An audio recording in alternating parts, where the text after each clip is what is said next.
ছোটানাগপুরের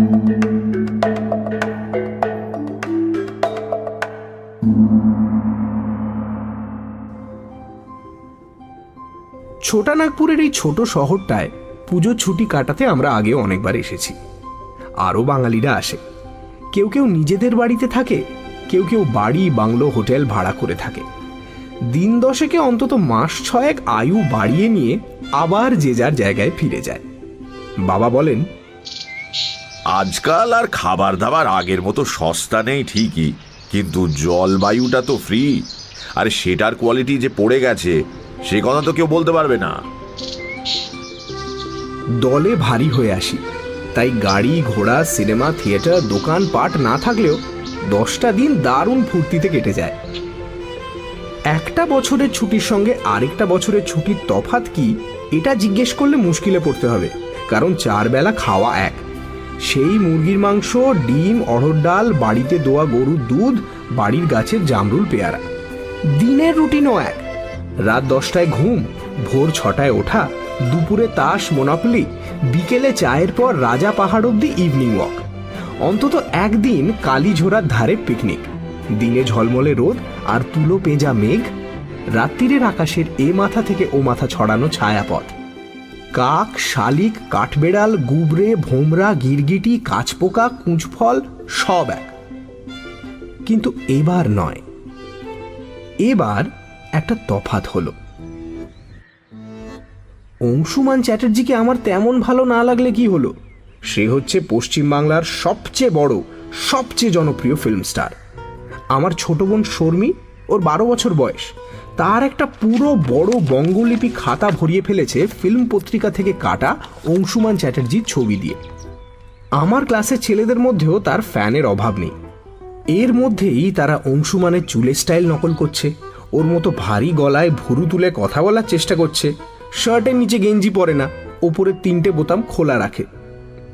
সেই অংশুমান চ্যাটার্জি সঙ্গে 3 জন চামচা নিয়ে কুন্ডুদের বাড়ি ভাড়া করে ছুটি কাটাতে এসেছে এই শহরে, সঙ্গে পোলারাইজড কাঁচের জানলাওয়ালা এয়ার কন্ডিশনড হলদে মার্সিডিজ গাড়ি। সেবার আন্দামান যাবার সময় দেখেছিলাম আমাদের জাহাজ ঢেউ তুলে চলেছে, আর আশেপাশের ছোট নৌকোগুলো সেই ঢেউয়ে নাকানি চোবানি খাচ্ছে। অংশুমান জাহাজ বাড়ি থেকে রাস্তায় বেরোলে এখানকার পানসে নৌকো বাঙালি চেঞ্জারদেরও সেই রকম অবস্থা হয়। ছেলে, বুড়ো, মেয়ে, পুরুষ কেউ বাদ যায় না। মোট কথা, এই একরত্তি শহরে এরকম ঘটনা এর আগে কখনো ঘটেনি। ছোট মামা ছবি টবি দেখেন না, তার শখ হলো পামি স্ট্রিট। তিনি বললেন, ছেলেটার যশের রেখাটা না একবার দেখে আসতে হচ্ছে, এ সুযোগ কলকাতায় আসবে না। মায়ের অবশ্য ইচ্ছে অংশুমানকে একদিন ডেকে খাওয়ানোর।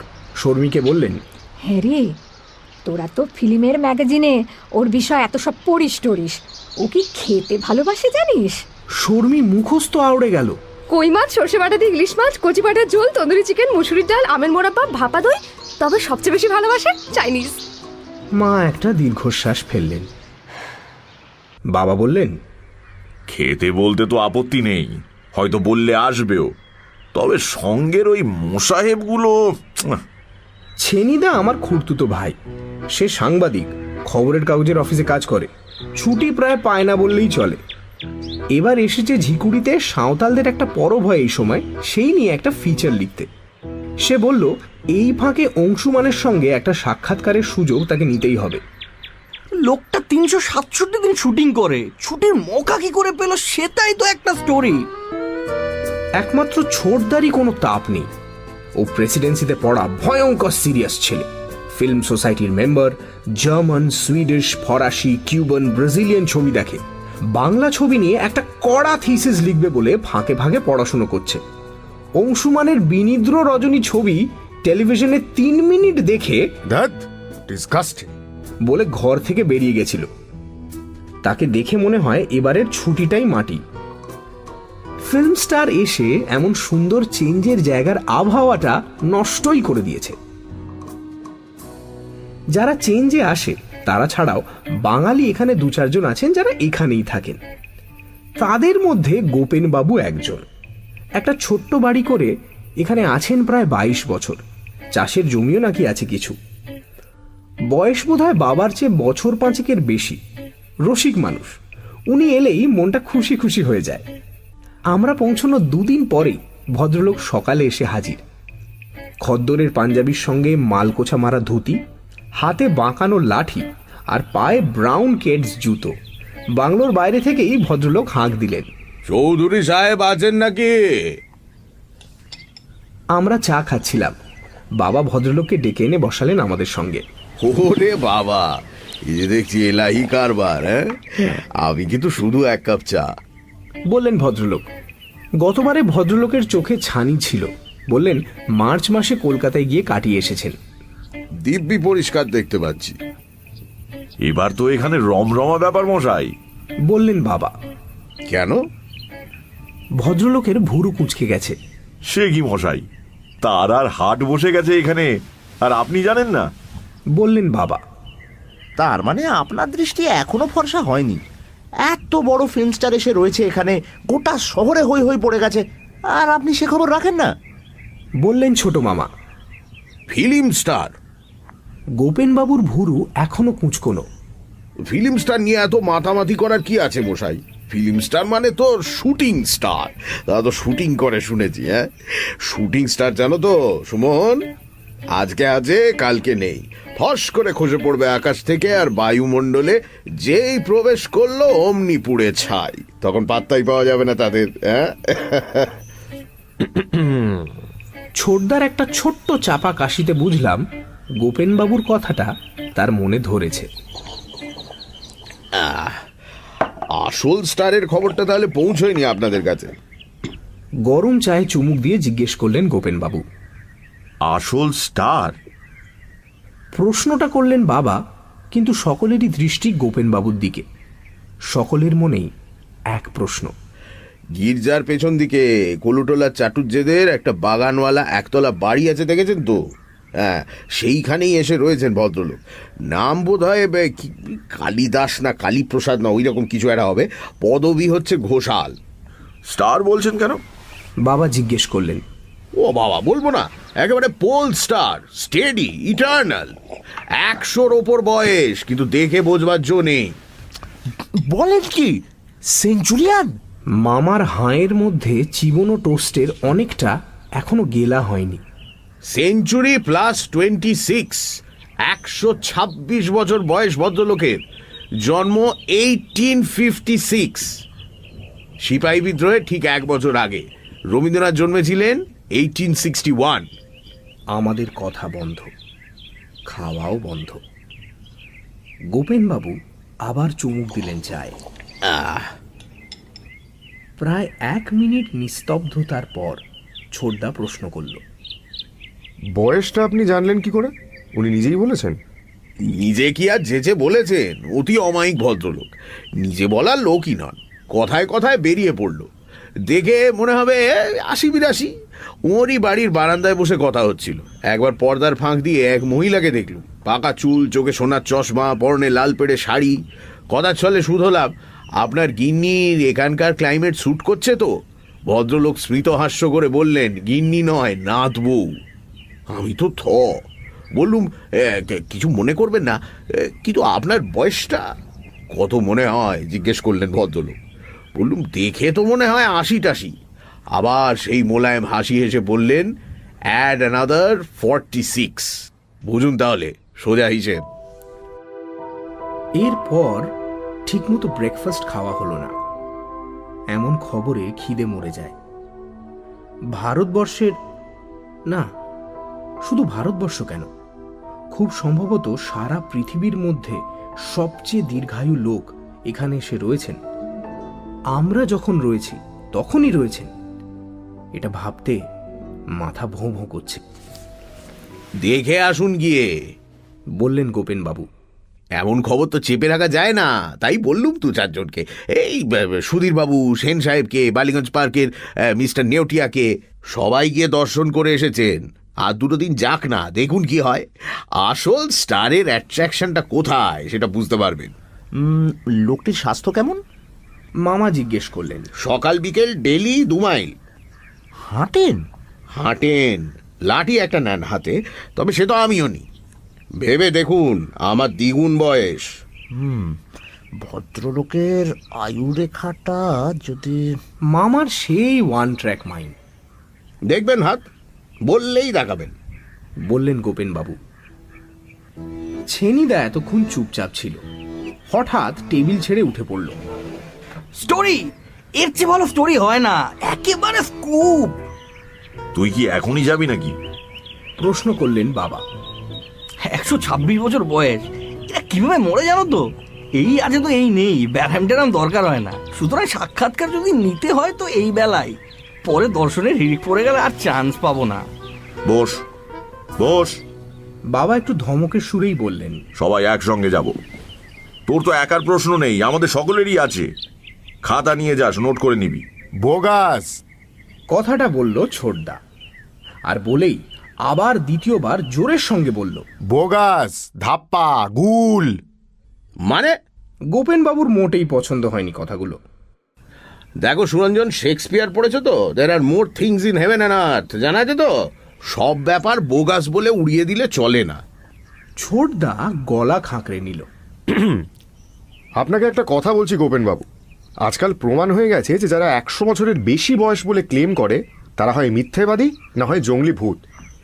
রাশিয়ার হাই অল্টিটিউডে একটা গ্রামে শোনা গিয়েছিল মেজরিটি নাকি 100-র বেশি বয়স, আর তারা এখনো ঘোড়া টোড়া চড়ে। এই নিয়ে ইনভেস্টিগেশন হয়, দেখা যায় এরা সব একেবারে প্রিমিটিভ, তাদের জন্মের কোনো রেকর্ডই নেই। পুরনো কথা জিজ্ঞেস করলে সব উল্টোপাল্টা জবাব দেয়। 90-এর গাঁট পেরোনো চারটিখানি কথা নয়, লঞ্জিভিটির একটা লিমিট আছে। হ্যাঁ, নেচার মানুষকে সেইভাবেই তৈরি করেছে। Bernard Shaw, Bertrand Russell, P G Wodehouse, কেউ পৌঁছতে পারেননি 100। আরে যদুনাথ সরকার পারেননি, সেঞ্চুরি কি মুখের কথা? আর ইনি বলছেন নাকি 126। বগাস। হ্যাঁ, জোরোয়াগার নাম শুনেছিস? খেঁকিয়ে প্রশ্ন করলেন মামা। না, কে জোড়োয়াগা? তুর্কির লোক, কিংবা ইরানের, ঠিক মনে নেই, কিন্তু 34-35-এর কথা। 164 বছর বয়সে মারা যান। সারা বিশ্বের কাগজে বেরিয়েছিল মৃত্যু সংবাদ। বগাস বগাস। ছোটদা মুখে যাই বলুক, কালী ঘোষালের বাড়ি যখন আমরা গেলাম, সে বোধহয় অবিশ্বাসটাকে আরো পাকা করার জন্যই আমাদের সঙ্গে গেল। গোপেনবাবুই নিয়ে গেলেন। বাবা বললেন, আপনি আলাপটা করিয়ে দিলে অনেক সহজ হবে। চেনা নেই শোনা নেই, কেবল 126 বছর বয়স বলে দেখা করতে যাচ্ছি, এটা যেন কেমন কেমন লাগে। ছেনিদা অবশ্য সঙ্গে নোটবুক আর দুটো ডট পেন নিয়েছে। মা বললেন, আজ তোমরা আলাপটা সেরে এসো, আমি এর পরদিন যাব। কালী ঘোষালের বাড়ির সামনের বারান্দায় বেতের চেয়ার, কাঠের চেয়ার মোড়া আর টুলের বহর দেখে বুঝলাম সেখানে রেগুলার লোকজন আসতে শুরু করেছে। ব্রেকফাস্টের ঘন্টাখানেকের মধ্যেই আমরা বেরিয়ে পড়েছিলাম, কারণ গোপেনবাবু বললেন ওটাই বেস্ট টাইম। ঘোষাল সাহেব বাড়ি আছেন? গোপেনবাবুর হাঁকের মিনিট খানেকের মধ্যেই ভদ্রলোক বেরিয়ে এলেন। মন খালি বলছে 126, 126, অথচ চেহারা দেখলে সত্যি 80-র বেশি মনে হয় না। ফর্সা রং, বাঁ গালে একটা বেশ বড় আঁচিল, টিকোলো নাক, চোখে পরিষ্কার চাহনি, কানের দুপাশে দুগাছা পাকা চুল ছাড়া বাকি মাথায় চকচকে টাক। এককালে বোধহয় দেখতে ভালোই ছিলেন, যদিও হাইট 5 ফুট 6-7-এর বেশি নয়। গায়ে সিল্কের পাঞ্জাবি, পাজামা, কোটকি চাদর আর পায়ে সাদা কোটকি চটি। চামড়া যদি কুঁচকে থাকে তো চোখের দুপাশে আর থুতনির নিচে। আলাপের ব্যাপারটা সারা হলে ভদ্রলোক আমাদের বসতে বললেন। ছোটদা থামের পাশে দাঁড়িয়ে থাকার মতলব করছিল বোধহয়।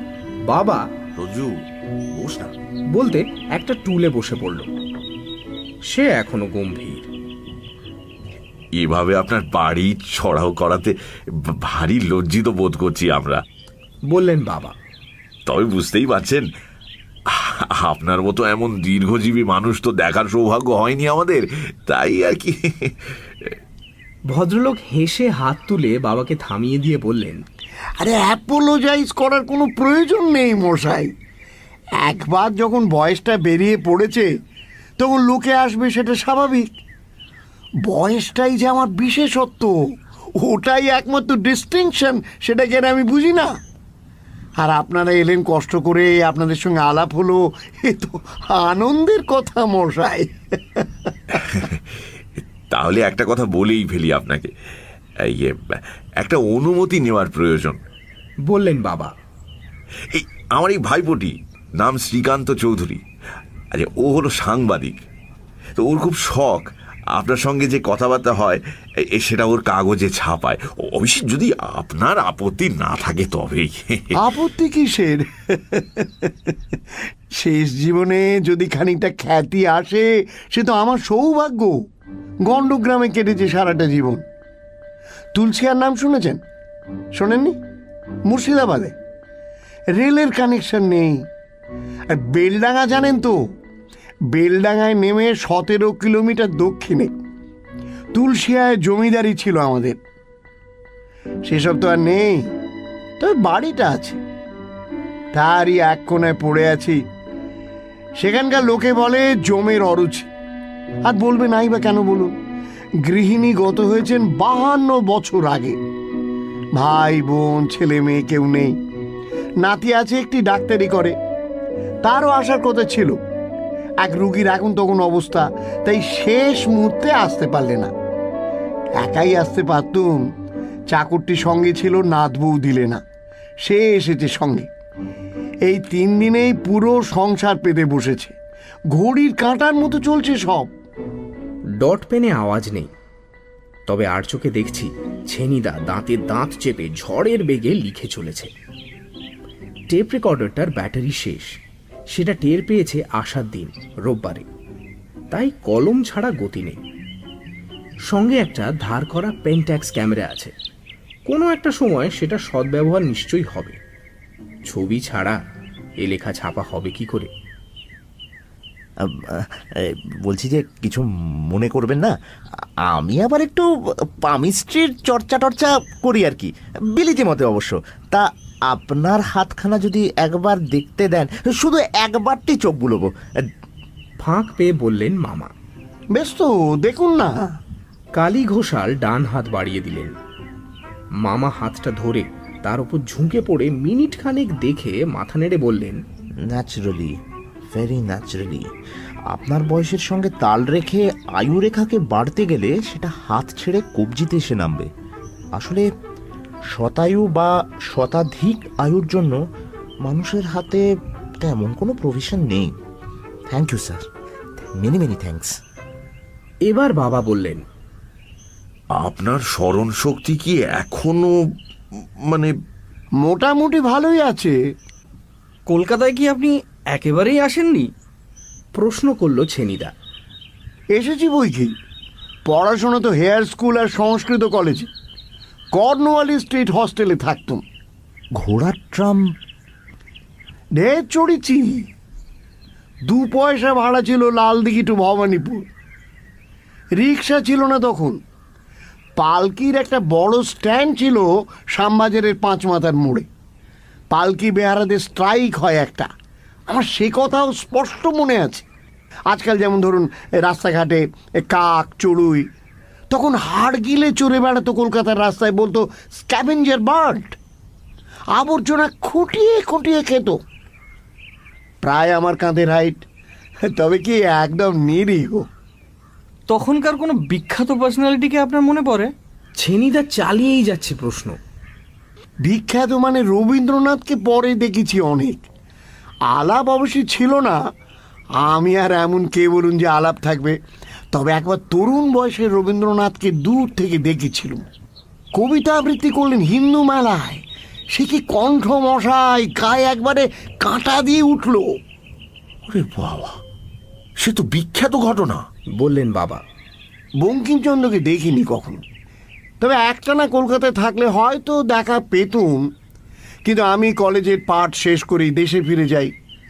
তবে হ্যাঁ, বিদ্যাসাগর, বিদ্যাসাগর একটা ব্যাপার বটে। হেদোর পাশ দিয়ে হাঁটছি আমরা 3 বন্ধু। বিদ্যাসাগর আসছেন উল্টো দিক থেকে, মাথায় ছাতা, পায়ে চটি, কাঁধে চাদর, আমার চেয়েও মাথায় খাটো।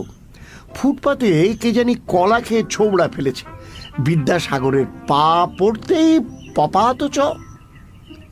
আর আমরা তিনজন দৌড়ে গিয়ে গিয়ে ধরাধরি করে তুললুম, হাতের ছাতা ছিটকে পড়েছে রাস্তায়, সেটাও তুলে এনে দিলুম।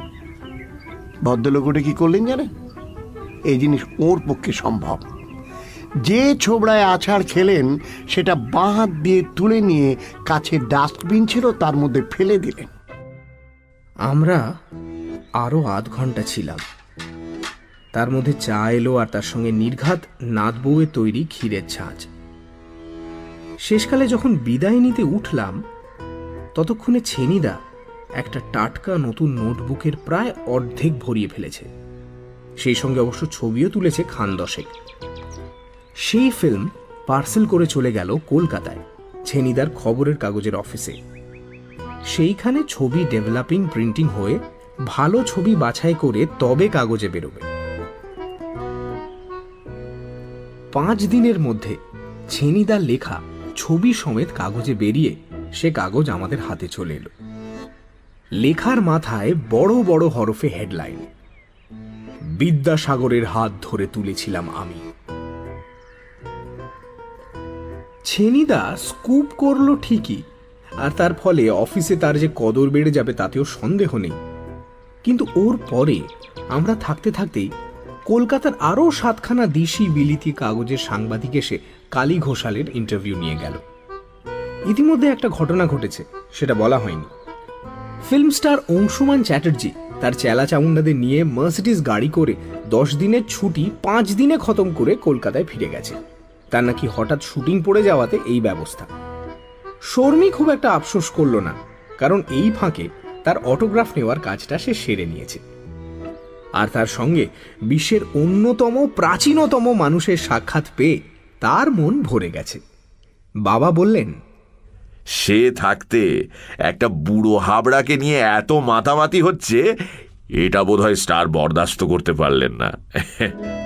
আমরা ফিরে আসার আগের দিন রাতে কালী ঘোষাল আর তার নাত বউ আমাদের বাড়িতে খেলেন। অল্পই খান ভদ্রলোক, তবে যেটুকু খান তৃপ্তি করে খান। জীবনে মরায় কখনো ধূমপান করিনি। তাছাড়া এই পরিমিত আহার, দুবেলা হাঁটা, এইসব কারণেই বোধহয় যমরাজ আমার দিকে এগুতে সাহস পাননি। আপনার ফ্যামিলিতে আর কেউ খুব বেশি দিন বেঁচে ছিলেন কি? জিজ্ঞেস করলেন বাবা। বেঁচে ছিলেন বই কি। শতাধিক আয়ুর সৌভাগ্য আমার পিতামহ প্রপিতামহ দুজনেরই হয়েছিল। আমার প্রপিতামহ তন্ত্র সাধনা করতেন। 113 বছর বয়সে হঠাৎ একদিন ঠাকুরদাকে ডেকে বললেন, গঙ্গা যাত্রার আয়োজন করো, আমার সময় এসেছে। অথচ বাইরে থেকে ব্যাধির কোনো লক্ষণ নেই, চামড়া টান, একটা দাঁতও পড়েনি, যৎসামান্য পাক ধরেছে চুলে। যাই হোক, অন্তর্জলির ব্যবস্থা তো হলো। হরনাথ ঘোষাল শিবের নাম করতে করতে কোমর অবধি গঙ্গা জলে শোয়া অবস্থায় চক্ষু মুদলেন। আমি পাশে দাঁড়িয়ে, আমার বয়স তখন 42। মশাই, সেই দৃশ্য ভুলবো না কখনো। এ তো রিমার্কেবল ব্যাপার। দীর্ঘশ্বাস ফেলে বললেন মামা। কলকাতায় ফেরার 7 দিন পরে ছোটদা সন্ধ্যায় বাড়ি ফিরল হাতে একটা বাঁধানো মোটা বই নিয়ে। বই নয়, পত্রিকা, নাম বায়োস্কোপ। বলল নবরঙ্গ পত্রিকার এডিটর সীতেশ বাগচির কাছে 50 টাকা জমা রেখে বইটা একদিনের জন্য বাড়িতে আনতে পেরেছে। 2টো পাতার মাঝখানে একটা বাসের টিকিট গোঁজা ছিল। সেই পাতায় খুলে বইটা আমার সামনে ফেলে দিল। ডান দিকের পাতায় একটা বেশ বড় ছবি, যাকে বলে ফিল্মের স্টিল, চকচকে আর্ট পেপারে ছাপা। পৌরাণিক ছবি স্টিল। ফিল্মের নাম শবরী।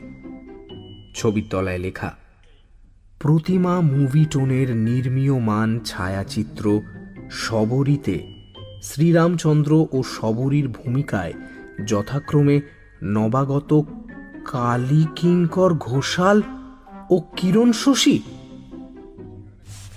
এই নে, চেহারাটা মিলিয়ে দেখ, স্টুপিড কোথাকার, বলল ছোড়দা। দেখলাম মিলিয়ে। কিরণ শশীর চেয়ে ইঞ্চি 3 লম্বা, অর্থাৎ মাঝারি হাইট, খালি গা বলে বোঝা যায় গায়ের রং ফর্সা, টিকলো নাক, আর ডান গালে বেশ একটা বড় আঁচিল। বয়স দেখে 25-এর বেশি বলে মনে হয় না। আমার কেমন যেন বুকটা খালি খালি লাগছে। জিজ্ঞেস করলাম, এটা কবেকার ছবি ছোড়দা? সেপয় মিউটিনির 68 বছর পরে, 1924, সাইলেন্ট ছবি। তার হিরো হচ্ছেন কালী কিঙ্কর ঘোষাল। এই প্রথম আর এই শেষ ছবি।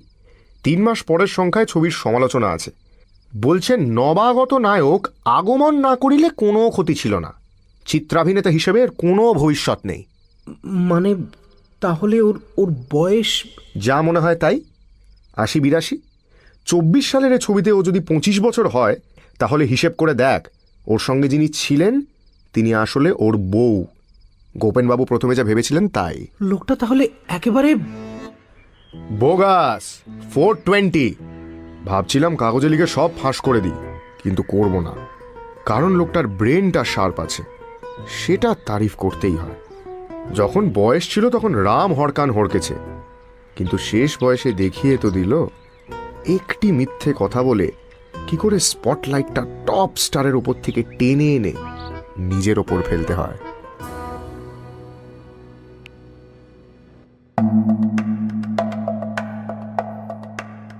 শুরু হচ্ছে নিধিরামের ইচ্ছা পূরণ।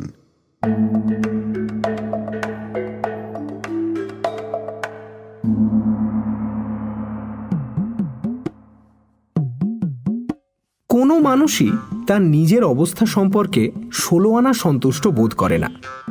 কোনো না কোনো ব্যাপারে একটা খুঁতখুঁতেমির ভাব প্রায় সবার মধ্যেই থাকে। রাম ভাবে তার শরীরে আরো মাংস হলো না কেন, হাড়গুলো বড্ড বেশি বেরিয়ে থাকে। আবার শ্যাম ভাবে আমার কেন গলায় সুর নেই। পাশের বাড়ির ছোকরা তো দিব্যি হারমোনিয়াম বাজিয়ে গলা সাধে।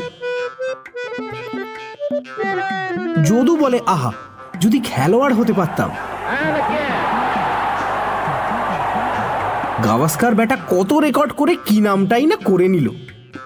মধু বলে, যদি বোম্বাইয়ের ফিল্মের হিরো হতে পারতাম, যশ আর অর্থ দুইয়েরই কোনো অভাব হতো না। তেমনি নিধিরাম মিত্তিরের মনেও অনেক অপূর্ণ বাসনা আছে।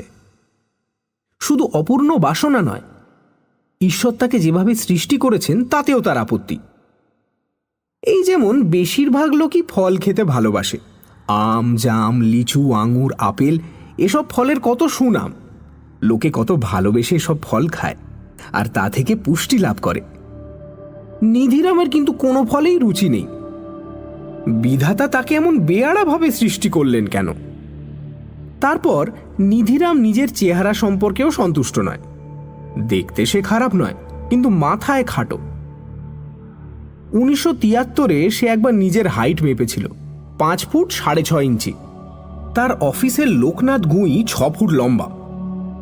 নিধিরাম তার দিকে চেয়ে চেয়ে দেখে আর তার মন ঈর্ষায় ভরে যায়। ইস, যদি আরেকটু লম্বা হওয়া যেত। তার ক্ষমতা অনুযায়ী যতদূর সম্ভব ততদূর নিধিরাম করেছে। মুখার্জি বিল্ডার্স অ্যান্ড কন্ট্রাক্টার্স কোম্পানিতে আজ 14 বছরের চাকরি তার কর্তা তার উপর খুশিই আছেন। মাইনেও সে যা পায় তাতে স্ত্রী আর 2টি ছেলে মেয়ে নিয়ে তার দিব্যি চলে যায়। কিন্তু আসল কথাটা হচ্ছে, চাকরি ব্যাপারটাই নিধিরামের একদম পছন্দ নয়। কত লোক আছে যারা স্রেফ লিখে পয়সা করে, গল্প, কবিতা, উপন্যাস, নাটক। তাতে তাদের খাটতে হয় ঠিকই, কিন্তু চাকুরেদের মতো তো আর 10টা-5টা ডেস্কের ওপর ঘাড় গুজে বসে থাকতে হয় না। আর শিল্পী, সাহিত্যিক গাইয়ে বাজিয়ে হলে বাজারে যে নাম হয়, অফিসে চাকরি করে তো তা হয় না। পাবলিককে খুশি করে যে আনন্দ পাওয়া যায়, সে আনন্দ নিধিরাম কোনোদিন পাবে না। এটা তার একটা বড় আফসোসের কারণ। তার এক বন্ধু আছে, মনতোষ বাগচি। সে থাকে পাইকপাড়ায়। অভিনয়ে সে রীতিমতো দক্ষ। সে পেশাদারি থিয়েটারে যোগ দিয়ে খুব নাম করেছে। হিরোর পার্টি করে বেশিরভাগ।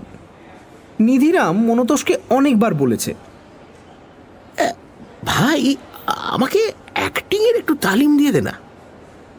আমার বড় শখ, অন্তত ক্লাবে টাবেও যদি দু একটা পাঠ করতে পারি, তাহলে তো 5 জন আমাকে চেনে। মনতোষ বলেছে, সকলের মধ্যে তো সব গুণ থাকে না। অ্যাক্টিং যে করবি তার গলা কোথায় তোর? লোকে পিছনের সারি থেকে তোর কথা শুনতে না পেলে এমন আওয়াজ দেবে যে অভিনয়ের 12টা বেজে যাবে, বুঝেছিস?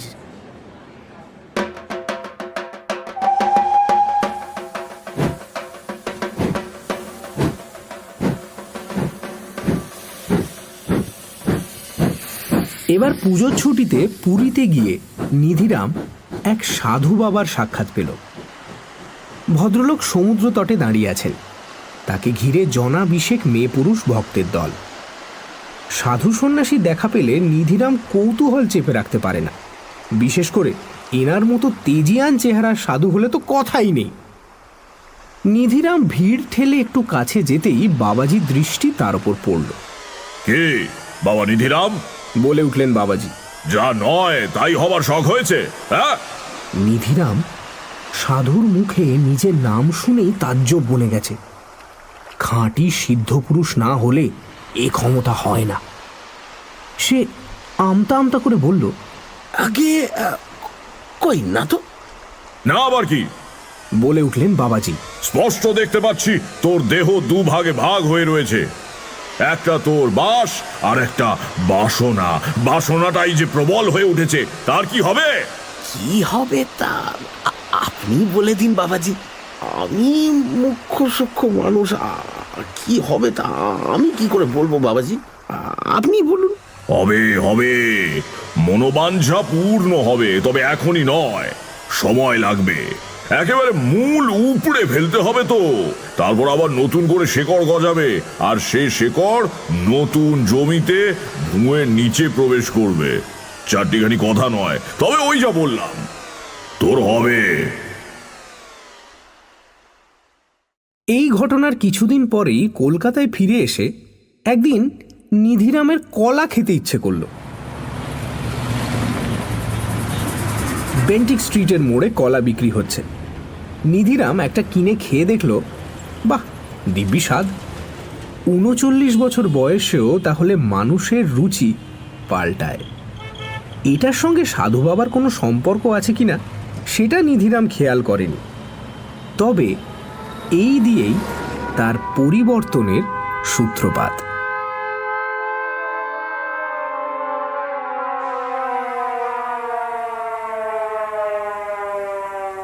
সেদিন অফিসে নিধিরামের কাজে মন বসল না। কদিন থেকেই সে মাঝে মাঝে অন্যমনস্ক হয়ে পড়ছে। পুরীর বাবাজির কথা মনে পড়ছে, ফলে তার কাজে ব্যাঘাত হচ্ছে। তার পাশের টেবিলের ফণীবাবু টিফিন টাইম হয়েছে দেখে একটা সিগারেট ধরিয়ে বললেন,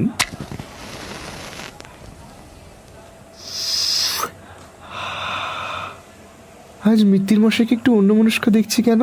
হ্যাঁ, কিসের এত চিন্তা? কথাটা বলে সিগারেটে একটা টান দিয়ে এক রাশ ধোঁয়া ছাড়লেন ভদ্রলোক, আর সেই ধোঁয়া নিধিরামের নাকে মুখে প্রবেশ করে হঠাৎ তাকে বিষম খাইয়ে দিল।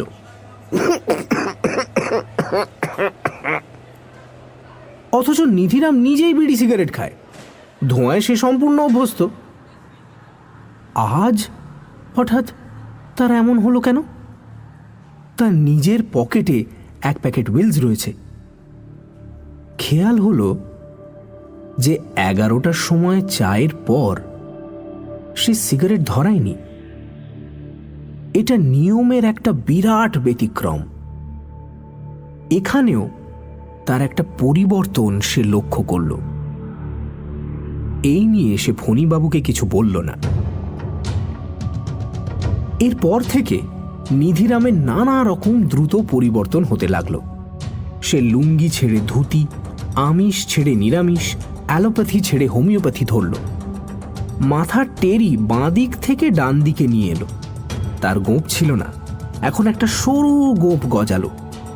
মাথার চুলটা বেড়ে গিয়ে ঘাড় অবধি ঝুলে এলো। এর মধ্যে এক শনিবার নিধিরাম গিন্নিকে নিয়ে মর্যাদা নাটক দেখতে গেল রংমহলে। হিরোর পার্টে ছিল বন্ধু মনতোষ বাগচি। নিধিরাম বুঝল তার বন্ধুর অভিনয়ের ক্ষমতা। দর্শককে সে ধরে রাখে তার হাতের মুঠোয়। দর্শকও বারবার করধ্বনি করে তাদের তারিফ জানিয়ে দেয় নায়ককে।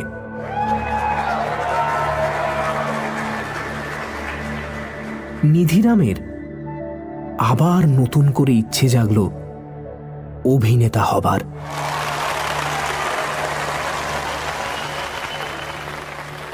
নাটকের শেষে ব্যাকস্টেজে গিয়ে সে বন্ধুর অভিনয়ের প্রশংসা করে এলো মুক্ত কণ্ঠে, আর তার সঙ্গে নিজের আফসোসটা জানিয়ে এলো।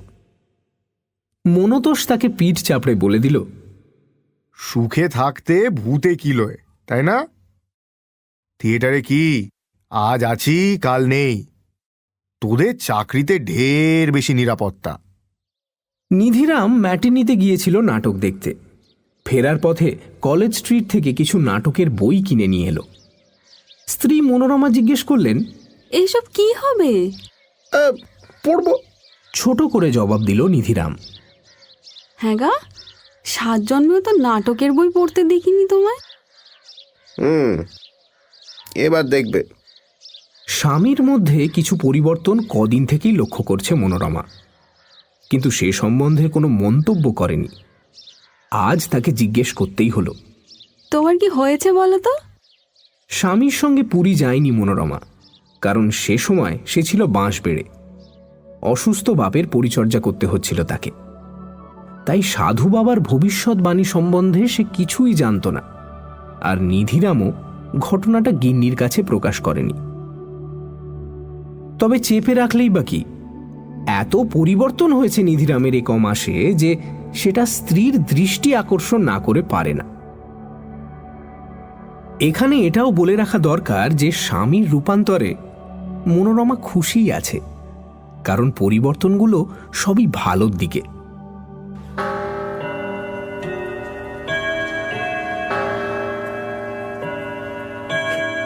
বড়দিনের ছুটিতে নিধিরাম নাটকের বইগুলো পড়ল।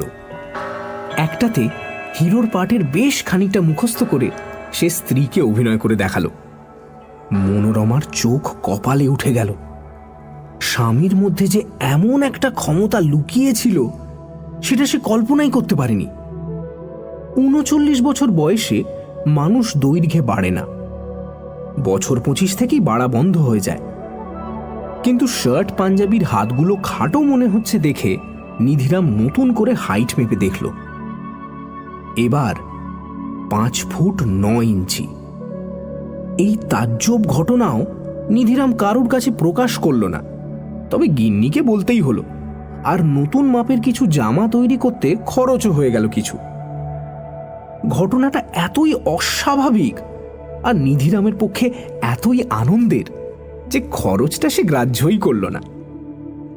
তার যে শুধু হাইট বেড়েছে তা নয়, গায়ের রঙও বেশ কিছুটা পরিষ্কার হয়েছে, আর শরীরে বল হয়েছে আগের চেয়ে অনেকটা বেশি। একদিন নিধিরাম অফিস থেকে ফিরে শোবার ঘরে আলমারির বড় আয়নাটার সামনে দাঁড়িয়ে বেশ কিছুক্ষণ নিজের চেহারার দিকে দেখে মনে মনে একটা ব্যাপার স্থির করে ফেলল। শ্যামবাজারের থিয়েটারের পাড়াতে একবার যাওয়া দরকার। সম্রাট অপেরা কোম্পানিতে যে হিরোর পাঠ করত সেই মলয় কুমার সম্প্রতি থিয়েটার ছেড়ে দিয়েছে। সম্রাটের ম্যানেজারের সঙ্গে একবার দেখা করা দরকার। যেমন কথা তেমন কাজ। ম্যানেজার প্রিয়নাথ সাহার সঙ্গে সোজা দেখা করল নিধিরাম। অভিজ্ঞতা কি জিজ্ঞেস করলেন ম্যানেজার মশাই। একেবারেই নেই, অকপটে স্বীকার করল নিধিরাম। তবে অভিনয় করে দেখিয়ে দিতে পারি। আপনাদের প্রতিধ্বনি নাটকে মলয় কুমার যে পাঠটা করেছিল সেটা আমার মুখস্থ আছে। বটে। প্রিয়নাথ বাবু এবার অখিল বাবু বলে একটা হাঁক দিলেন। একটা টাক মাথা প্রৌঢ় ভদ্রলোক পর্দা ফাঁক করে ঘরে ঢুকলেন। আগে আমায় ডাকছিলেন? হ্যাঁ, বললেন প্রিয়নাথ বাবু। একে একবার বাজিয়ে দেখুন তো। ইনি বলছেন মলয়ের পাঠটা নাকি এর মুখস্থ। দেখুন তো একে দিয়ে কাজ চলে কিনা। বেশিক্ষণ পরীক্ষা করতে হলো না। মিনিট 15 মধ্যেই নিধিরাম বুঝিয়ে দিল যে সে মলয় কুমারের চেয়ে কম তো নয়, বরং অনেক ব্যাপারে তার চেয়েও বেশি দক্ষ।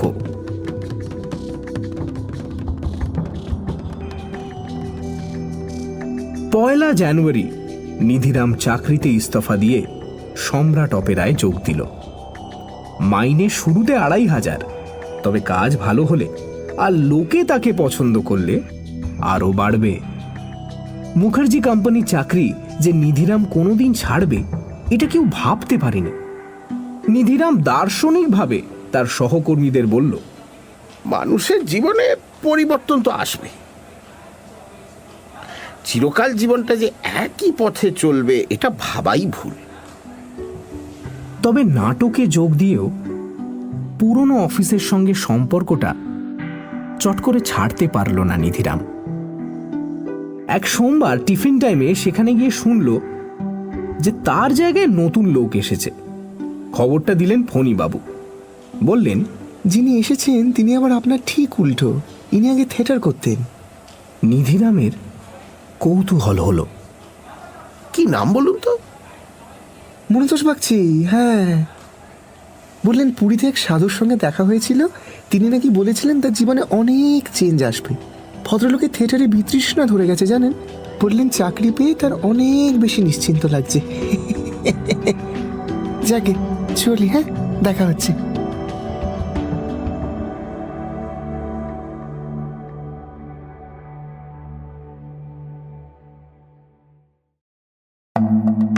শুনছিলেন নিধিরামের ইচ্ছাপূরণ।